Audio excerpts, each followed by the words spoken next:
नमस्कार, आप देख रहे हैं हुंकार। आपके साथ हूं मैं रूबिका लियाकत। आप सभी का बहुत बहुत स्वागत है। लगभग 48 घंटे हो चुके हैं किसके?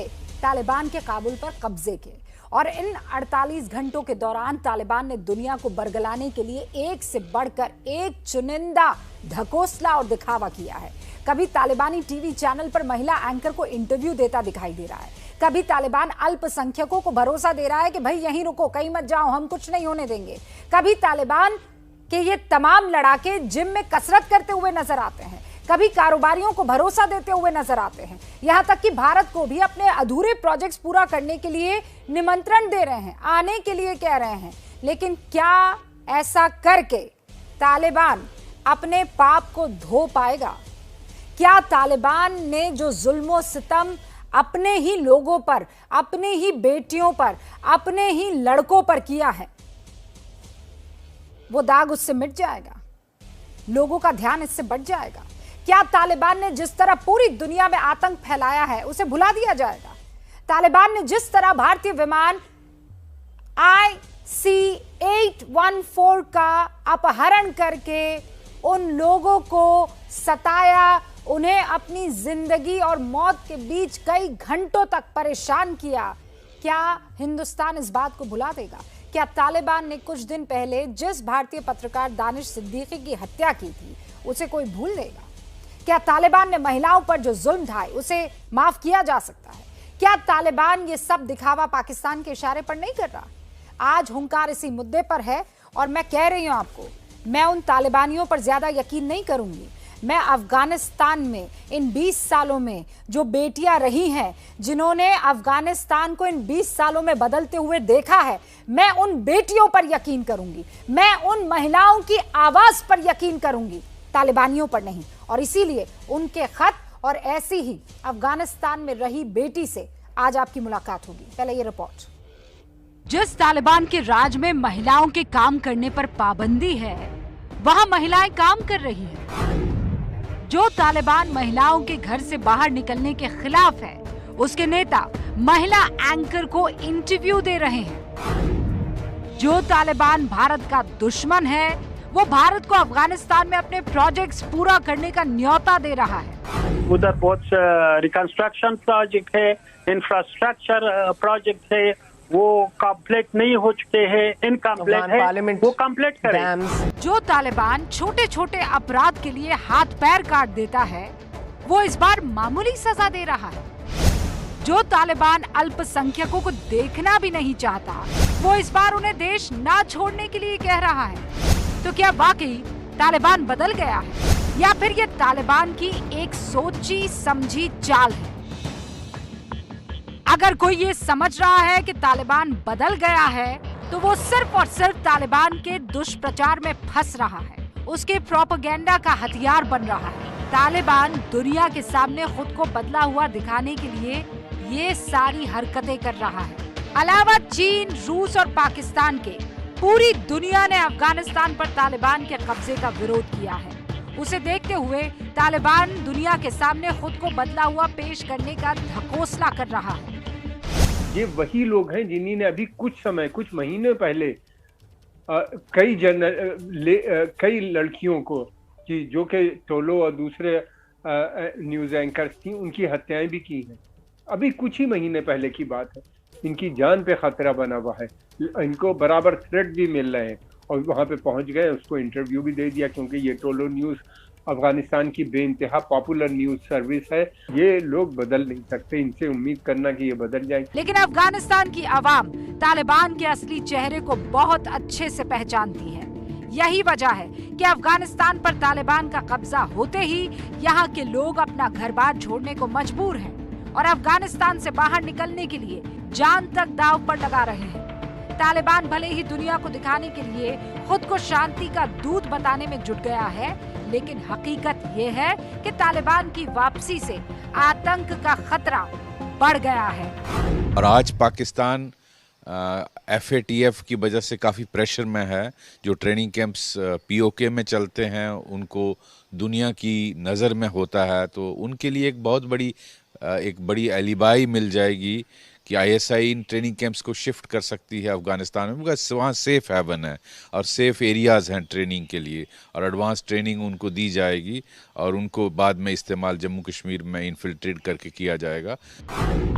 किसी को भी इस मुगालते में नहीं रहना चाहिए कि तालिबान बदल गया है। दरअसल तालिबान को अभी अफगानिस्तान में अपने पैर जमाने हैं, इसीलिए वो लोगों की आंखों में धूल झोंकने की कोशिश कर रहा है। और मैं आपको बता देना चाहती हूँ कि इस वक्त हमारी नज़र उन तमाम भारतीयों पर भी है जो अफगानिस्तान में हैं और वो अपने वतन वापसी करना चाहते हैं।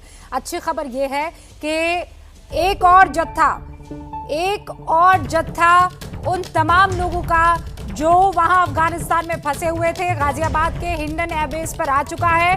काबुल से 150 भारतीय वतन लौट आए हैं। पहले ये प्लेन जामनगर उतरा, फिर वहां से हिंडन एयरबेस पहुंचा। मेरे सहयोगी अंकित मेरे साथ जुड़े हुए हैं, जरा उनका रुख करते हैं। अंकित, इनके चेहरों का सुकून, इनके चेहरों पर वो जो कामनेस है, वो डर के आगे जीत है वाला जो इमोशन है, वो आपने पूरा नजदीक से देखा होगा।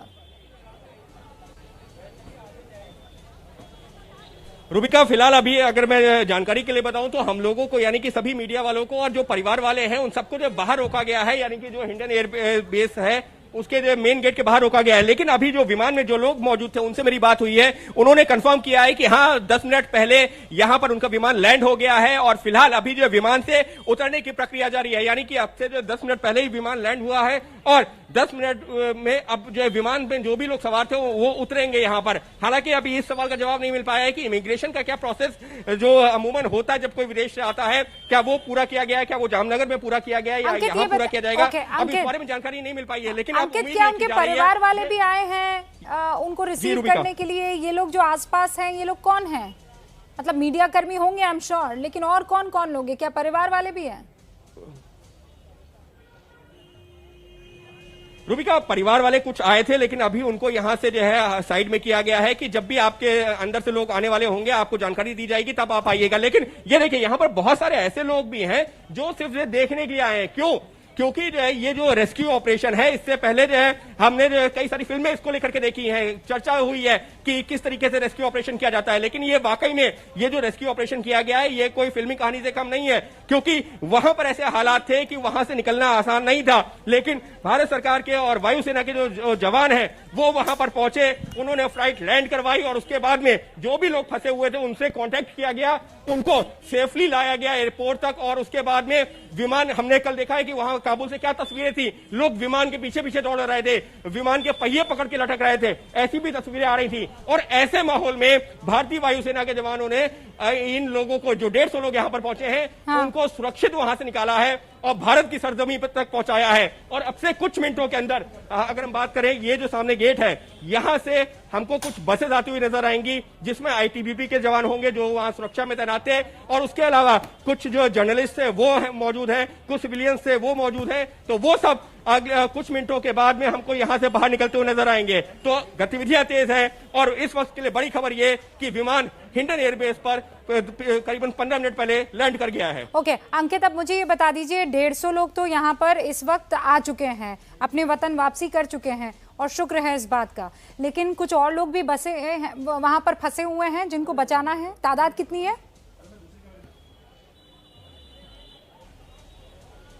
सैकड़ों की संख्या में, और उसका एक उदाहरण सैकड़ों में के आधार पर कह रहा हूं, आज सुबह ही जो है एबीपी न्यूज ने ऐसे कई लोगों से एक साथ बात भी करवाई थी जो वहां पर मौजूद थे, जो खुद कह रहे थे कि हमको यहां से निकलना है और अब सरकार से अपील कर रहे हैं। एबीपी न्यूज भी एक माध्यम बन रहा है ऐसे सभी लोगों के लिए कि सरकार तक उनकी बात पहुंच सके, क्योंकि यहां पर अभी कुछ देर पहले एक जो वहां पर से फंसी हुई थी कनिका, फ्रीलांस जर्नलिस्ट, उनकी मदर आई थी, उन्होंने जो एक जानकारी दी है वो काफी महत्वपूर्ण है। उन्होंने कहा कि जैसे उनको जानकारी मिली कि भारत सरकार रेस्क्यू ऑपरेशन शुरू करने वाली है, उन्होंने दूतावास में संपर्क किया, भारत सरकार तक संपर्क किया और जानकारी यहां पर दी। फिर यहां से जो है वो जानकारी दूतावास तक पहुंची और दूतावास ने वहां पर कनिका से संपर्क किया और कनिका को सेफली जहां पर वो रुकी हुई थी वहां से जो है एयरपोर्ट तक लेकर आए।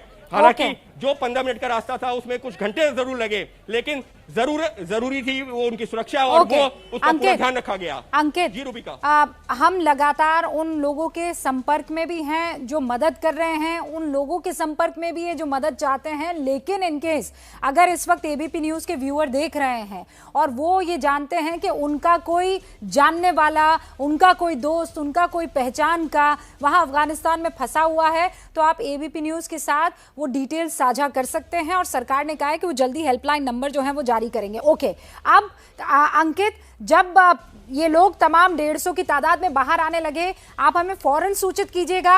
आई will come right across to you और इस डिबेट को उसी वक्त मैं रोक दूंगी क्योंकि हमारे लिए सबसे महत्वपूर्ण वहां की तस्वीरें हैं। फिलहाल मैं डिबेट पर आ रही हूं और आज की डिबेट क्या है? डिबेट यह है कि तालिबान जो कुछ भी दिखा रहा है वो झूठ दिखा रहा है। तालिबान जो कुछ भी अपनी नरमाई के तौर पर आपको और दुनिया को दिखाने की कोशिश कर रहा है, वो हमें पूरा यकीन है कौवा है जो हंस की चाल चल रहा है। और मैं ऐसा क्यों कह रही हूं? मेरे पास एक लेटर है, ये लेटर जो है वो अफगान फिल्म निर्देशक है सहारा करीमी, उस लेटर के आधार पर मैं ये शो कर रही हूं।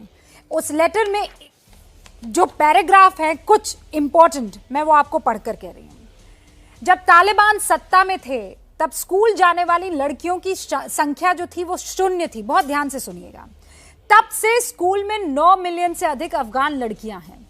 तालिबान द्वारा जीते गए तीसरे सबसे बड़े शहर हेरात में इसके विश्वविद्यालय में 50% महिलाएं थीं। तब ये अविश्वसनीय उपलब्धियां हैं जिन्हें दुनिया जानती नहीं है, पहचानती नहीं है। इन कुछ हफ्तों में तालिबान ने कई स्कूलों को तबाह कर दिया है। 20 लाख लड़कियों को फिर से स्कूल से निकाल दिया गया है। ये महज एक पैरा है जो मैंने आपको पढ़ के सुनाया है और मेरे पास वाली तस्वीर में आप उस निदेशक को देख रही हैं जो दुनिया से इस वक्त ये कह रही हैं कि बचा लो अफगानिस्तान को। एक और महिला डॉक्टर बरखा वर्षा अफगानिस्तान से लौटी है। एबीपी न्यूज़ पे इस वक्त आपको कुछ ही सेकंड्स में दिखने वाली है। अभिज्ञान प्रकाश नेशनल अफेयर्स एक्सपर्ट हैं, यहाँ हुंकार में हमारे साथ हिस्सा लेंगे। विवेक काटजू साहब पूर्व राजदूत अफगानिस्तान में रह चुके हैं, आपका भी बहुत बहुत स्वागत है। जनरल के सिन्हा आफ्टर लॉन्ग टाइम हमारे साथ जुड़ गए हैं, रक्षा विशेषज्ञ। सौरभ शुक्ला, आपको नहीं मालूम होगा, सौरभ शुक्ला जो है अफगानिस्तान जाकर रिपोर्टिंग कर चुके हैं, newsmobile.com में के एडिटर भी हैं, आपका भी स्वागत है।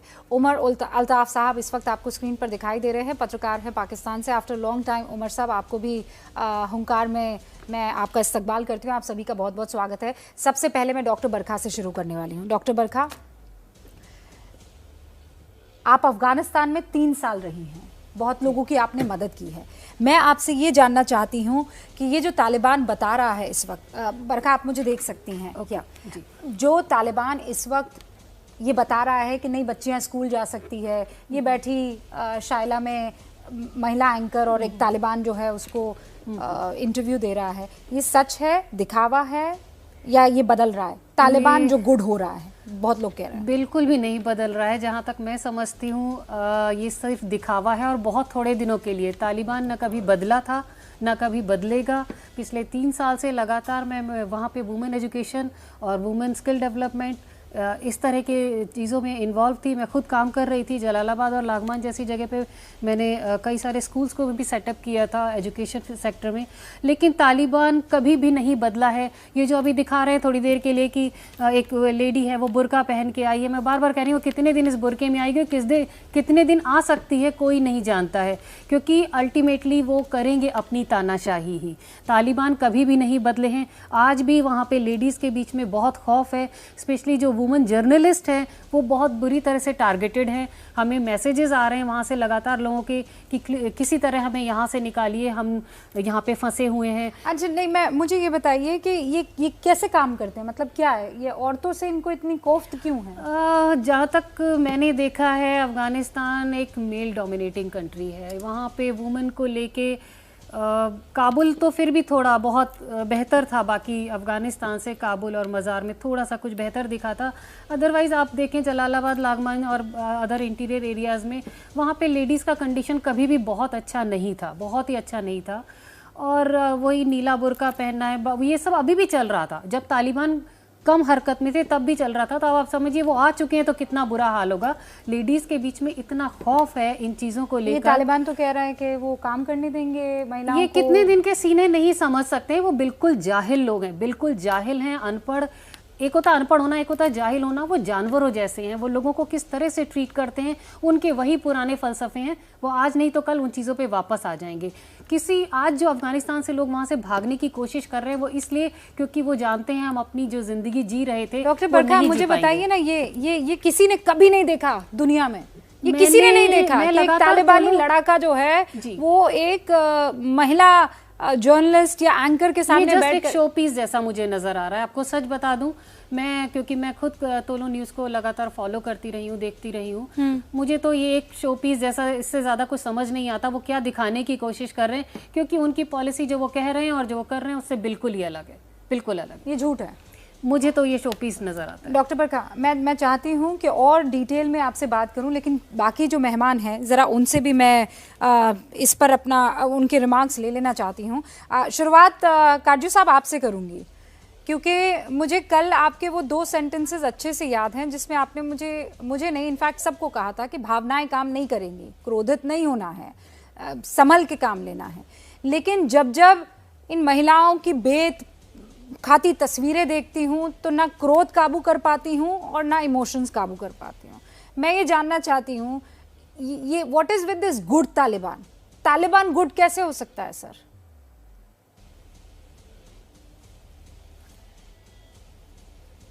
देखिए, मैं अपने राजनयिक अनुभव के आधार पर आपसे कहता हूं कि ना कोई गुड होता है ना कोई बैड।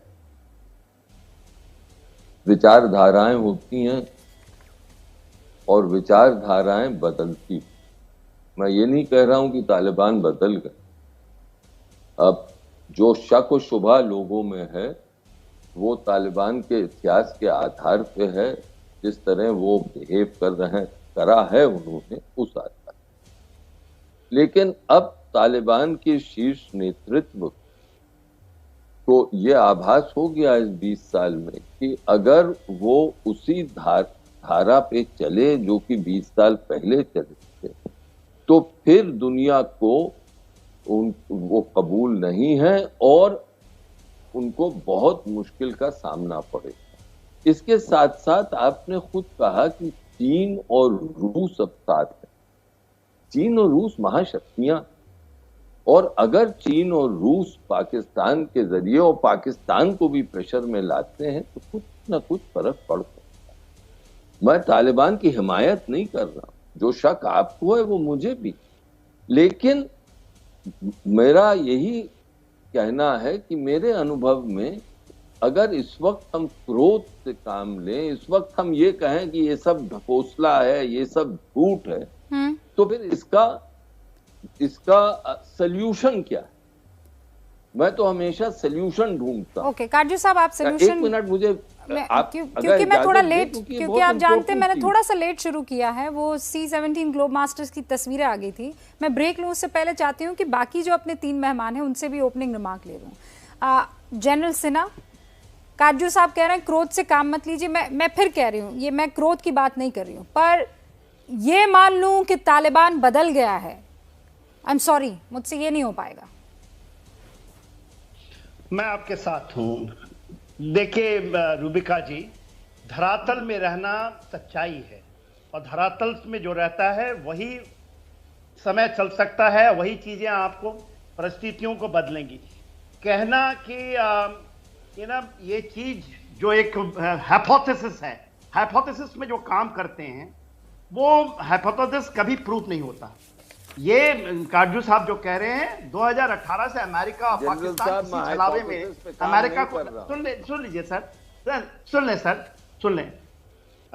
देखिए, जो ये हाइपोथेसिस अमेरिका ने 2018 में किया, जो मुल्ला ब्रादार को 10 साल के बाद जेल से छोड़ा और उनको दिया कि आप पॉलिटिकल प्रोसेस दोहा में शुरू करें। किसने कहा? पाकिस्तान ने लगाया। ये एक नैरेटिव पैदा की। ये बदल गए हैं, 20 साल में बहुत चीजें बदली हैं। आप जमीन से जुड़ी हुई, आप अभी आपके जो आपने दिखाया वो बता रही है कुछ नहीं बदला, और आप अभी नहीं देख रही हैं। क्या बदला है आप बताइए। इस चीज में क्या बदला है? ये केवल सत्ता में आने के लिए एक मुखौटा लगा करके आप आ जाइए, ठीक है, उसको सब दे देंगे, भारत भी, हम क्योंकि हमें प्रैग्मेटिक होना है, हम भी उनको कर देंगे रिकॉग्नाइज। मगर एक मुद्दा है जहां पर खातूनों की उनकी अधिकार की बात हो रही है। एक बात हो रही है, जो वॉर अगेंस्ट टेररिज्म के लिए हम गए थे, इसी धरती से यदि जीरो टॉलरेंस की हम बात करते हैं भारत कि जरा भी आप करेंगे तो हम आपके साथ नहीं। तो मेरा यह मानना है कि आप वेट ऑफ वॉच क्या करेंगे आप? ओके, आपने इतनी समय दिया है, देखा है। जनरल सिन्हा, आप ये कह रहे हैं कि भाई देश की लाइन क्लियर है कि आतंकवाद को लेकर हमारा टॉलरेंस जीरो है, बस अब इसमें कोई इफेक्ट बट नहीं होना चाहिए। वेट एंड वॉच क्यों? ठीक है। उमर अल्ताफ साहब, मुझे ये बताइए कि ये तालिबान जिसकी आप मदद कर रहे थे, वो 12 आतंकवादी संगठन जो मिलकर तालिबान को और ज्यादा मजबूत बना रहे थे, अब ये कल आपकी बॉर्डर पर पहुंच के और ये कह रहे थे कि अब आपकी बारी है, आप अगले हैं।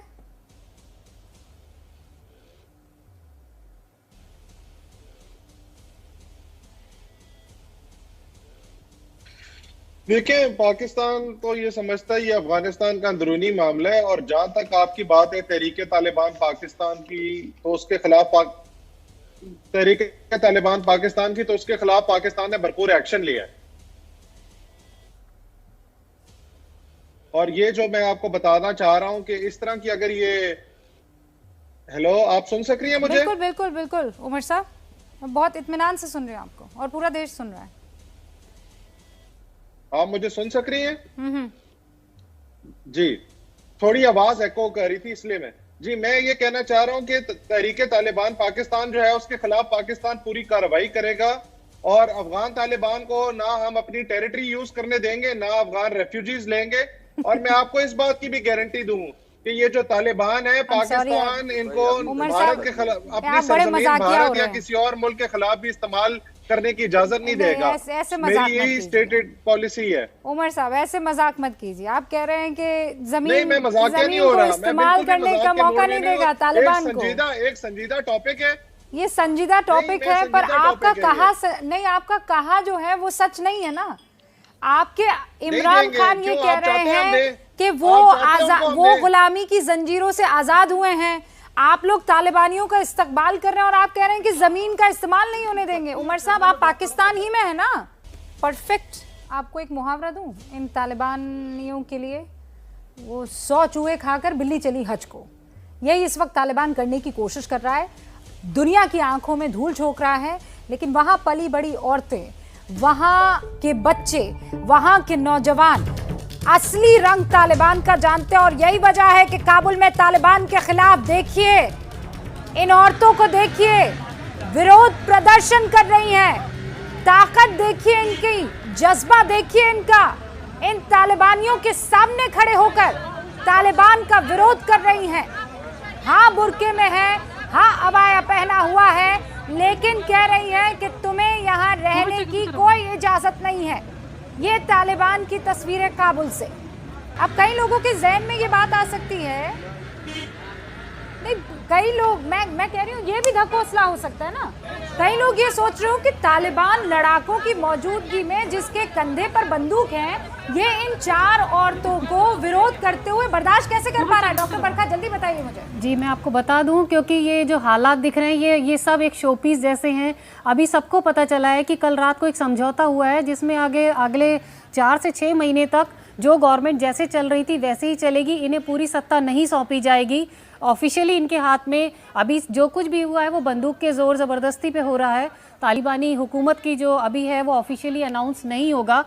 ये सब चीज़ें दिखाई जा रही हैं कि आप लोग सेफ हैं हमारे साथ, आप हमारा साथ दें, हम आपको परेशान नहीं करेंगे। जैसे उन्होंने बोला है कि जिसको जैसे रहना है रह ले, लेकिन जिसको जैसे रहना है रह ले अगर होता तो औरतें बुर्का खरीदने नहीं भागती। वो जानती हैं कि हमें उन्हीं के तौर तरीकों से रहना होगा। वो इससे पहले आपने एक चीज़ और देखी, जो न्यूज़ एंकर अभी दिखा रहे थे, न्यूज़ एंकर को दिखाया कि वो बुर्के में है। इससे पहले जब तोलो न्यूज़ आता था तो वो बस एक हेड कवर, एक हिजाब या एक श्रॉफ कुछ हल्का सा सिर पे रखती थी, बस इतना काफ़ी था। लेकिन क्यों वो बुर्के में है ये भी एक सोचने वाली बात है। जब वो ऑलरेडी एक सिर कवर करती है तो बुर्का किस लिए चाहिए उस लेडी को? तो ये धीरे धीरे धीरे धीरे लोगों को अपने तरीकों में रंगेंगे, अपने तौर तरीकों को जबरदस्ती मनवाया जाएगा। हाँ, और इसीलिए डॉक्टर बरखा इस बात पर यकीन नहीं कर रही है। अब आप ये कह सकते हैं डॉक्टर बरखा है कौन? भाई डॉक्टर बरखा पिछले 3 सालों से वहाँ पर एनजीओ में काम कर रही है, यूएन से जुड़ी हुई हैं, वहाँ की महिलाओं के एम्पावरमेंट के लिए इन्होंने बहुत काम किया है। इनफैक्ट उमर साहब, आपके लिए भी डॉक्टर बरखा के पास कुछ चीज़ें हैं जो वो रिवील करना चाहती है, लेकिन उससे पहले सौरभ शुक्ला कुछ कहना चाहते थे, एंड देन अभिज्ञान में आपके पास आती हूँ। सौरभ शुक्ला।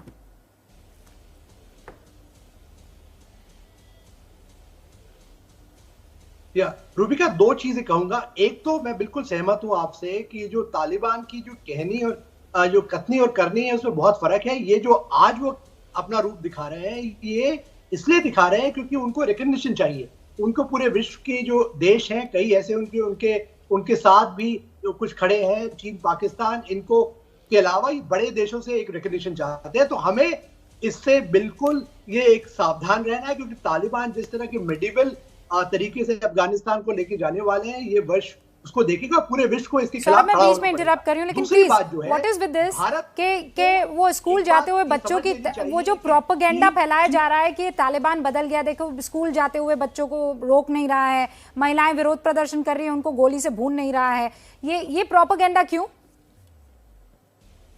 ये ऑप्टिक्स है, ये ऑप्टिक्स है। ये आप देखिए रूबिका, ये ऑप्टिक्स है। ये इनको पता है कि ग्लोबल मीडिया और देश जो है बिल्कुल वहां देख रहे हैं, तो ये ऑप्टिक्स है। तालिबान 2.0 जो है, ये कोई अलग तालिबान नहीं होगा, मैं आपको बताऊं। और हमें इस पर सजग रहना पड़ेगा। हमें भारत को ये देखना पड़ेगा कि पाकिस्तान और चीन मिलके हमें तालिबान के साथ मिलकर हमें कैसे नुकसान पहुंचा सकते हैं। हमें एक कैरेट एंड स्टिक तो करना ही पड़ेगा, पर स्टिक को नहीं छोड़ना पड़ेगा। और एक पूरा प्रेशर लगाना पड़ेगा, क्योंकि आज भारत में के साथ कई ऐसे देश हैं जो तालिबान पर प्रेशर कर सकते हैं। कतर है और भी कई अरब देश हैं, उनके साथ मिलकर पहले से ही इनको अपने रेड लाइंस जो है बताने पड़ेंगे। आपको बताऊं क्यों ऐसा किया कि भारत ने अगर जैसे काजू साहब कह रहे थे, मैं उनकी इज्जत करता हूं, पर अगर भारत को इस बात का भरोसा होता कि तालिबान अपनी बात पर टिका रहेगा, तो भारत अपने राजनयिक को आज वापस नहीं लाता, क्योंकि रिपोर्ट्स थी कि भारत ये निश्चित करना चाहता था कि हमारे राजनयिक जो बहुत विकट परिस्थिति में वहां काम कर रहे हैं वो सेफ रहे, इसलिए उनको लेके वापस बुलाया गया। और भारत के और जो बाकी जो नागरिक वहां हैं उनको इवैक्यूएट किया जा रहा है, क्योंकि भारत को पता है कि ये तालिबान पर भरोसा नहीं किया जा सकता। काजू साहब 30 सेकंड्स, फिर अभिज्ञान के पास में अब तक ओपनिंग रिमार्क तक के लिए नहीं जा पाए। ओके सर, काजू साहब रिस्पॉन्ड करना चाह रहे हैं, 30 सेकंड्स। काजू साहब। मैं अभिज्ञान के क्षमा चाहता हूं। अब मैंने 2 चीजें सीखी। कभी किसी पर विश्वास मत करो राजनयिक दुनिया में। तो तालिबान पर मुझे विश्वास नहीं है। वो जो अभी दिख रहा है, आगे देखना है कि वो आगे इस पर अमल करते हैं नहीं करते, पहली। दूसरी चीज, राजनयिक रहने के कारण मेरी दृष्टि हमेशा हम भारत के सामरिक हितों पर रहे। तीसरी चीज, रेड लाइंस बनानी अच्छा होता है, लेकिन सौरभ ये याद रखना कि रेड लाइंस का कोई माने नहीं होता अगर उनको तुम इन्फोर्स ना कर पाओ। मेरा प्रश्न बड़ा सरल है। अमेरिका 20 साल से के बाद गया है वहां। सर वही मैं कह रहा हूं, आज के दिन आप रेड लाइन बना दें, आपके पास क्या साधन है कि आप उनको इन्फोर्स करेंगे? कैसे इन्फोर्स करेंगे? अरे भाई, कौन देश आपके साथ है आज? कोई पड़ोसी देश आपके साथ है? ये खेल मैं खेल चुका हूं सौरभ, मैं खेल चुका हूं, तुम्हें मालूम है खेल चुका हूं। इसलिए मैं आज तुमसे कह रहा हूं तुम्हारे पास क्या है आज के दिन। ऐसा नहीं है कि कई देश हमारे साथ है। अभी हमें ऐसा नहीं है। आप भारत कोई देश रेड लाइन इम्पोज करने के केपेबल है? मेरा सरल प्रश्न है तुमसे, पाकिस्तान जो है आज के दिन, तालिबान जो है इतना ही कहूंगा, चीन और पाकिस्तान के साथ खेल खेलेगा। भारत को सजग रहना। पर ये बात मैं आपसे सहमत नहीं होऊंगा कि भारत के पास आज कोई साधन नहीं है। आज भी आपको बताऊं, भारत और अमेरिका के साथ साझेदारी के तहत तभी भारत के जो ये इवैक्यूएशन हुआ है मुमकिन, क्योंकि हमारी डिप्लोमेसी बैक चैनल के रूप में काम की है, अभी भी एक बात क्लियर कर देना चाहती हूँ। तो मैं इस बात से सहमत नहीं हूँ कि भारत के पास कोई भी नहीं है। मैं देखिए, मैं आपका जो एक्सपीरियंस है वहां पर मैं कहीं स्टैंड नहीं करती हूँ, ठीक है, लेकिन मैं इतना जरूर मानती हूँ कि हिंदुस्तान अपनी शर्तों पर जिस तरीके का दबाव वो चाहता है बना सकता है। आज हम उस स्थिति में हैं और मुझे इस पे पूरा विश्वास है। लेकिन कमिंग बैक टू तालिबान के वो कौवे और हंस वाली चाल पर अभिज्ञान, सबसे पहले तो बहुत बहुत शुक्रिया कि आपने इतना पेशेंस के साथ पूरे के पूरे शो को सुना है। लेकिन द पॉइंट इज, और मैं क्लैरिसा वार्ड को इसमें लेकर आ रही हूँ, आपने भी बड़ा सुना होगा कि वो बुर्का पहन रही, तो लोग कह रहे हैं अरे भाई उसकी मर्जी, वो बंद कमरे में अपना चादर हटा रही है और बाहर आकर बुर्का पहन रही है। मैं कह रही हूँ रुबिका लियाकत यहाँ बैठी है, मैं चाहूँ तो बुर्का पहनूं कि मैं चाहूँ तो बुर्का ना पहनूं। पॉइंट ये है ना कि आजादी का मतलब ये थोड़ी कि नहीं, चूंकि वहां पर बाहर जाना है तो उनकी इज्जत रखने के लिए आपको बुर्का पहनना पड़ेगा। तो खौफ हुआ ना, तो डर हुआ। ये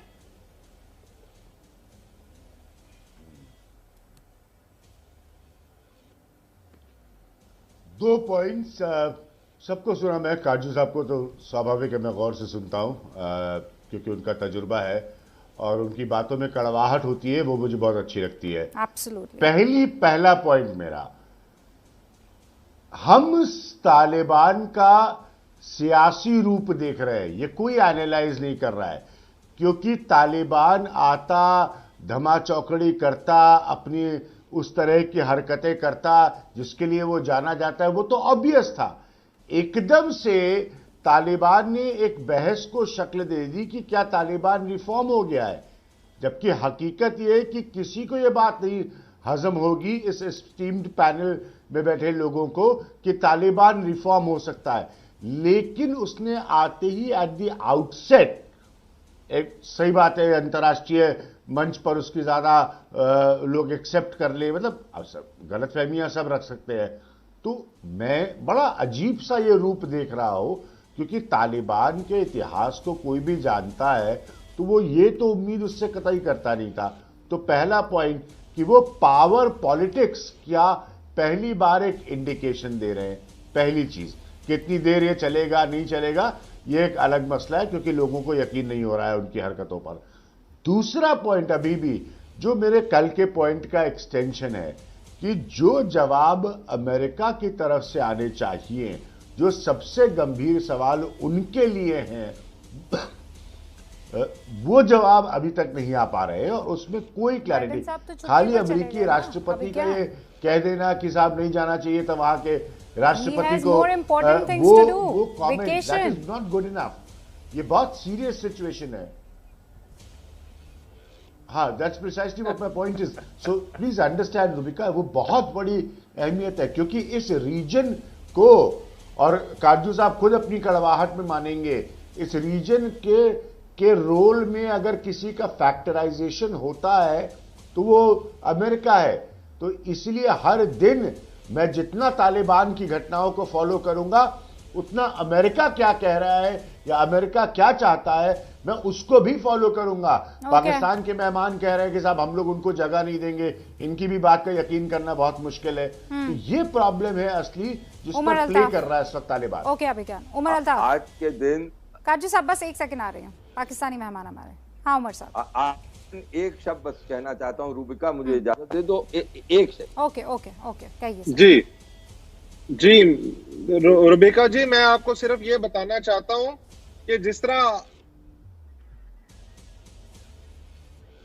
मैं रुबिका जी आपको ये बताना चाहता हूँ कि ये जो मेहमान बात कर रहे हैं, आप पाकिस्तान को, अफगानिस्तान की सरजमीन, भारत जो है 17-18 साल पाकिस्तान में दहशतगर्दी के लिए रॉ के एजेंट्स इस्तेमाल करते रहे। आपके काउंसलेट्स पाकिस्तान में सैबोटाज एक्टिविटीज कराते रहे। अब मैं तालिबान को नहीं सपोर्ट कर रहा, मगर अब भारत के लिए वो दौर चला गया जहां पाकिस्तान में ये कार्रवाइयां कराते हैं। हिंदुस्तान में तालिबान का राज नहीं है, इसका मतलब ये थोड़ी आप कुछ भी कहेंगे। मुझे बात करने दीजिए, मुझे कंप्लीट करने दीजिए। और देखिए, अमेरिका ने आपको चाइना के खिलाफ खड़ा करने की कोशिश की। तब्दील का इल्जाम लगा रहे हैं। अमेरिका ने आतंकवाद भारत में फैलाते हैं पाकिस्तानी, आप हमसे कह रहे हैं कि हम पाकिस्तान में फैलाते हैं। देखिए आप बात सुने, अमेरिका ने ये बिल्कुल इजाजत नहीं हो सकती आपको भारत टेलीविजन पे बोलने। अमेरिका आपको इस्तेमाल कर रहे हैं। सुने नहीं क्या आप गलत बोल रहे हैं, झूठ बोल रहे हैं, आपको इजाजत नहीं हो सकती भारत के टेलीविजन पे बोलने। आपको अमेरिका चीन के खिलाफ भी इस्तेमाल कर रहे हैं, चीन के खिलाफ भी इस्तेमाल कर रहा है और इसी तरह छोड़ के चला जाएगा। अरे भैया जी मैं सही में बात कर रहा हूँ। उमर साहब सुनिए उमर साहब रुकिए देखिए चीन किसको इस्तेमाल कर रहा है, चीन किसको इस्तेमाल कर रहा है उमर साहब बताइए। उइगर मुसलमानों के खिलाफ आपकी बोलती बंद हो जाती है। चीन किसको इस्तेमाल कर रहा है बताइए, किसको इस्तेमाल कर रहा है मुझे ये बताइए।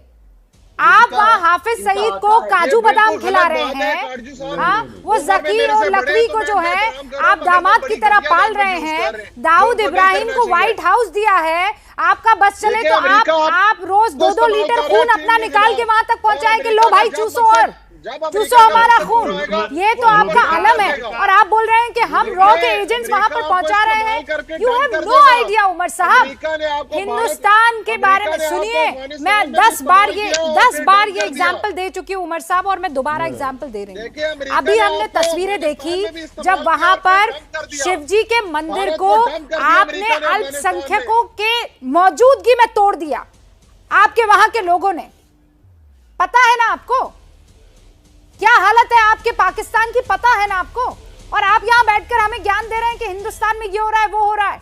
मैं डॉक्टर बरखा से एक सवाल पूछना चाहती हूँ। डॉक्टर बरखा कौन जिन्होंने पाकिस्तान के बिल्कुल लगते हुए बॉर्डर वाले इलाकों में काम किया, अफगानिस्तान में, जलालाबाद जिसे कह रही हैं। डॉक्टर बरखा मुझे ये बताइए पाकिस्तान और तालिबान की मिली भगत कैसे काम करती है, कोई आइडिया है आपको? मैं बहुत ज़्यादा तो इसके बारे में, क्योंकि मेरे मतलब की चीज़ें नहीं थी, मैं इन्वॉल्व नहीं थी, लेकिन मैं देखती ज़रूर थी कि पाकिस्तान का सपोर्ट एक तरह से कह सकते हैं मैं, क्योंकि जलालाबाद के बाद ही एक बॉर्डर पड़ता है जहाँ से पाकिस्तान के लिए लोग एंट्री करते हैं, आते जाते हैं। तो अक्सर ऐसा दिखता था जैसे वो बहुत फ्रीली आते जाते हैं। मैं नहीं समझ सकती हूँ कि जैसे हमारे यहाँ होता है, हम किसी भी बॉर्डर को क्रॉस करते हैं, चाहे वो इंडिया नेपाल का ही क्यों ना हो, तो हमें एक होता है कि हमसे कोई पूछा जाएगा, सवाल किया जाएगा, कुछ हो। मैं बहुत देखती है एक जब कोरोना टाइम चल रहा था तब भी हमने कुछ वीडियोस देखी कि लोग कितना फ्रीली बिना किसी हेजल के वो इजीली आ रहे जा रहे थे। तो ये चीज़ें जो है कहीं ना कहीं दिमाग में शक पैदा करती हैं। और ऑफ कोर्स ये सबको पता है, मैं तो खुल के कहती हूँ कि पाकिस्तान की वजह से ही आज अफगानिस्तान की पाकिस्तान ने एक बड़ा रोल निभाया है कि आज जो अफगानिस्तान की हालत है उसमें अमेरिका, बेशक अमेरिका का एक कहना चाहिए उन्होंने बहुत अच्छा नहीं किया, लेकिन पाकिस्तान का इसमें बहुत बड़ा रोल रहा है। उमर साहब बिल्कुल, अब ये बता दीजिए एक लाइन में, आप तालिबान का इस्तेमाल करेंगे कि तालिबान आपका इस्तेमाल करेगा? चूज कीजिए। जी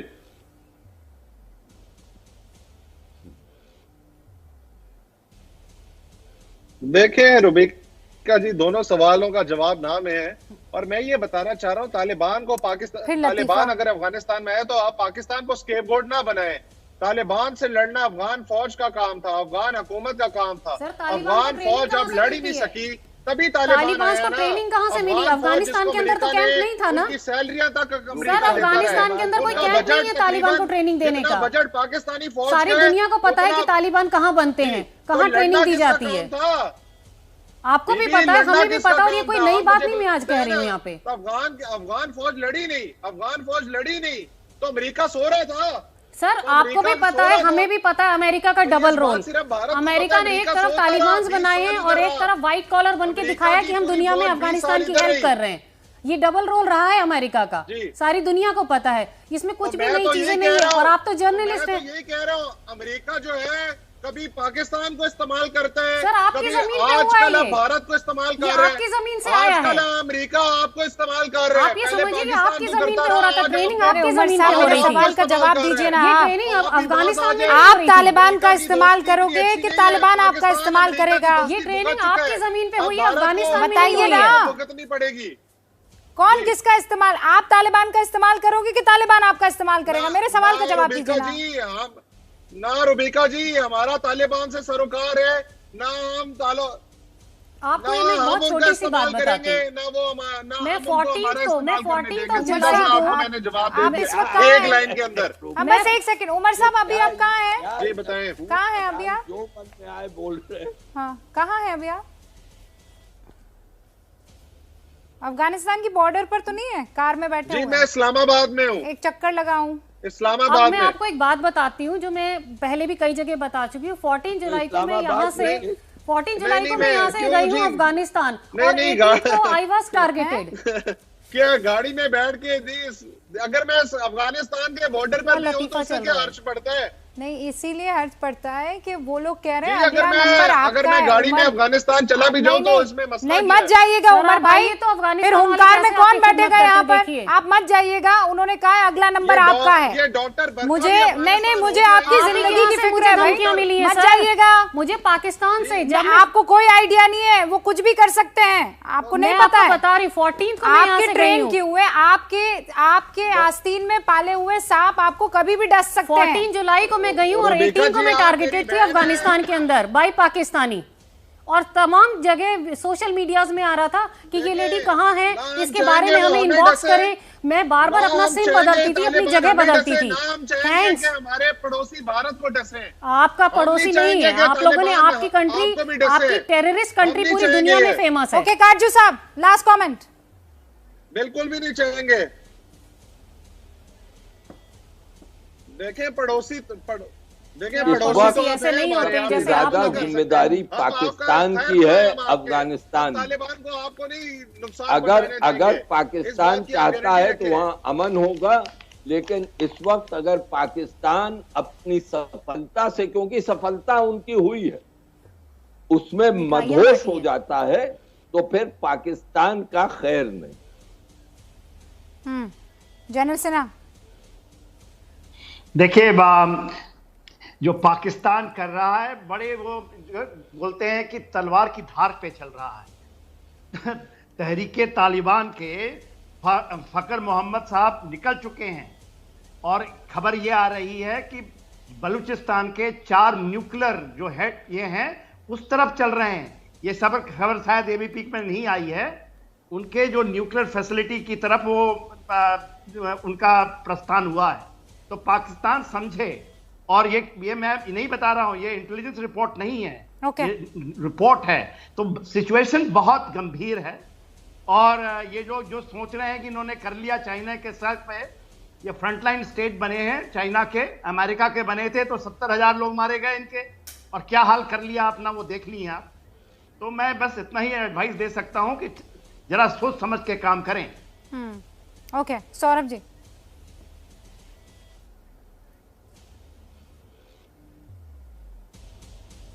मैं यही कहूंगा कि हमें सजग, जैसे मैंने पहले कहा, रहना है। और एक चीज जरूर है कि हमें तालिबान पर जो प्रेशर है, जो तालिबान ऐसे देश हैं जैसे कतर है और 1-2 अरब देश हैं, भारत को पहले से ही, पहले दिन से वो प्रेशर सस्टेन करना है। ये नहीं सोचना है कि तालिबान के पास हम बातचीत को लेके पहले जाएंगे, वो सब चलती रहेगी, पर प्रेशर सस्टेन करना बहुत जरूरी है और ये बताना पड़ेगा। Got it. Saurabh got it. अभी क्या 10 सेकंड। नहीं तो जैसे IC 8/4 काजू साहब वहां पर थे, जैसे शर्मनाक हमारा शर्मसार हुए 10 सेकंड्स में यहाँ से मैं भारत के पर्सपेक्टिव से, स्वाभाविक अपने देश के पर्सपेक्टिव से बात करूंगा। पाकिस्तान इन हालातों पर क्या कहता है? काबुल के अंग्रेजी की घिसी पिटी कहावत है, take it with a pinch of salt. Okay, अब मैं इसका क्या हिंदी अनुवादन करूं, लेकिन उस पर किसी भी सूरत में यकीन करने की पाकिस्तान की किसी बात पर फिलहाल अफगानिस्तान मसले को लेकर जरूरत नहीं ना। अफगानिस्तान पर इस वक्त खासकर तालिबान के कब्जे के बाद आप विश्वास कर सकते हैं, और पड़ोसी मुल्क पाकिस्तान पर तो कतई नहीं, पहले भी नहीं किया था।